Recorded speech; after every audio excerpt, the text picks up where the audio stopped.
Thought today was a good Tuesday. Thought guys came out with good energy. I thought we had good physicality throughout the practice.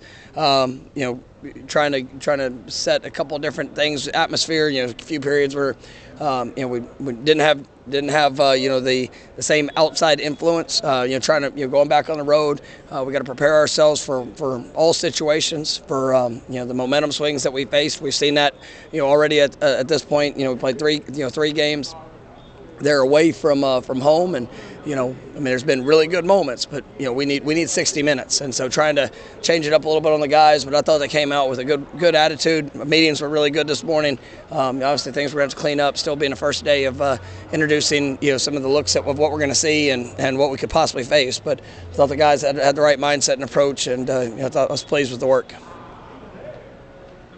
looked like Deuce had some nice moments out there today. Just having a big play like that on Saturday.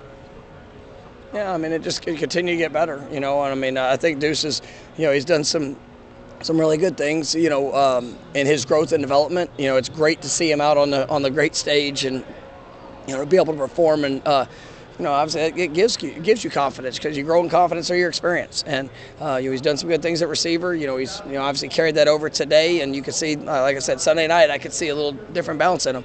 And then today he made some really nice plays and just continuing to grow and just be the best he can be. How about a guy like Jackson West? What have you seen from him recently? Yeah, Jackson, he was very limited there in fall camp, but I love what I see from Jackson, man. I think he's got a bright future here. He's tough, he's physical, he can run. He really has grown a lot as a route runner. And just it's just that consistency of building upon that. But I'm very pleased with what I'm seeing from him and his progression. A few weeks ago, you mentioned some of the younger offensive tackles, Jordan, Jalen, as guys you like what you were seeing, but you keep seeing more, I guess, since then. How do you see that? Yeah, it's still about consistency, and you can see great flashes, but it's a play in and play out. Guys, building the trust, in the guys that are next to them, and building trust in the coaches that they're ready to go out there and make an impact. But I've definitely seen some positive improvement throughout the course of the year, but just want more consistency. What are some of the challenges Wade's defense presents? Yeah, they're going to shift, move. They the line games, they'll pressure. They do a little bit of all, and they've got. They're going to fast fill with their safeties. They're going to mix a couple things coverage-wise because of that. But it's kind of in line in their own unique presentation of it. Probably as multiple of a group as what we faced in just being able to go in and out of the 4 down to the 3 down. Some of the packages that they'll show, and so it is definitely challenging. Obviously you saw just the way they won that game last week, and just speak to the resiliency, I guess. Yeah, I saw the replay of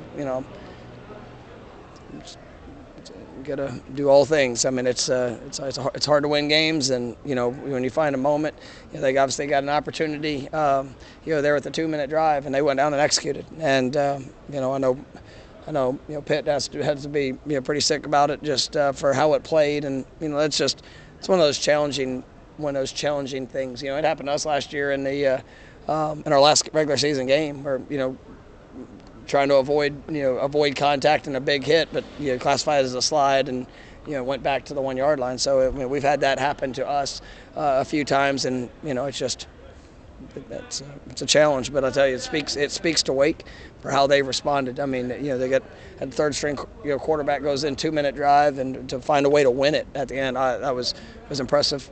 After the game, Narduzzi said that he wanted to teach his quarterback in that moment to just dive forward because the slide doesn't. Is that something you would talk to Jordan about? We are, yeah, we've had, absolutely. That's been 100%. And it's just, we try to. You look at I think Clemson Duke in the first game of the season. Clemson's quarterback on a 4th down and 7, same thing, just right there at the stick, went to slide, and you flip possession. So you try to help educate guys on all things, and that's a big part of some of the things we do off the field, and make sure we're trying to present all those opportunities to get better. We didn't see Dennis Saturday. Yeah. So Dennis is he was out last week. Probably probably going to be out again this week. But we'll get him back. We'll get him back here soon.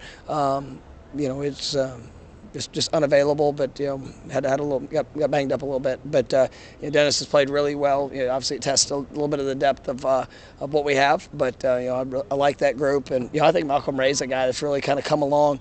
Daniel Lyons is pushing to get more opportunities, but it was unfortunate for him because he's been playing really well. But you're excited to get him back soon. Yeah, I was going to ask about Daniel because he got in for a couple snaps, but not a ton. Yeah, I mean, he's Daniel right now he's a redshirt freshman. He's growing. He's getting better. He's got a great future in front of him, and he is. I always tell guys, you never know when your number's going to be called, and within that week, he got more reps. He did a good job with it, which allowed him to be able to get on the field. Because you're playing in games like that, you never know every play. Especially what they do, and for Daniel to put himself in that position, I was proud of him. Shane Brown was a guy who went under the radar as a recruit, but I think you guys got in on him pretty late. Is that? Yeah. So Brian Allen is his high school head coach. His former Seminole and or past player. Let me say that. But he called me about midway through the season, and he said, "Coach, he goes, I think I got one. Like this kid, he actually his description is like he would have played on the teams that I was a part of." And so I got a chance to watch Shy, and it was like I loved him. It just the versatility. He played corner, safety, linebacker, everything you can imagine. I offered him that day. And getting to know Shaim, it was the ultimate belief of what he would grow into, and to see him come in, really, we have some guys that are kind of like that, where you're just, they play everything in high school, and now they come in and trying to focus in on a position to master a position. Blake Nicholson is kind of a guy going through that right now, and you just see the development, and he's very coachable. He wants to be great, and you see him playing at a very high level. I think his last couple of games, he's playing as good as anybody. So I'm really proud of him for that. We talked about the atmosphere Saturday, but the moment where the leader of the Seminole tribe, The councilman yesterday. planting the spear and just. It was really cool, and I know I talked a little bit about it last week. Last year I went down to the Brighton Field Fest Days Festival, or Field Days Festival, and I got to meet many of the council persons, I guess, that within the Seminole tribe, and it was really remarkable. To see just the passion, the care, the responsibility that we have to represent, Seminole tribe of Florida with how we play here is, it is. You talk about that unconquered spirit, and that's what. I thought about that. They came in to the locker room with us afterwards, and to see them plant the spear, but to have a game where that showed up. That spirit, the things that make Florida State football pretty remarkable. I thought that was put on display and honored the Seminole tribe of Florida at a very high level. Good.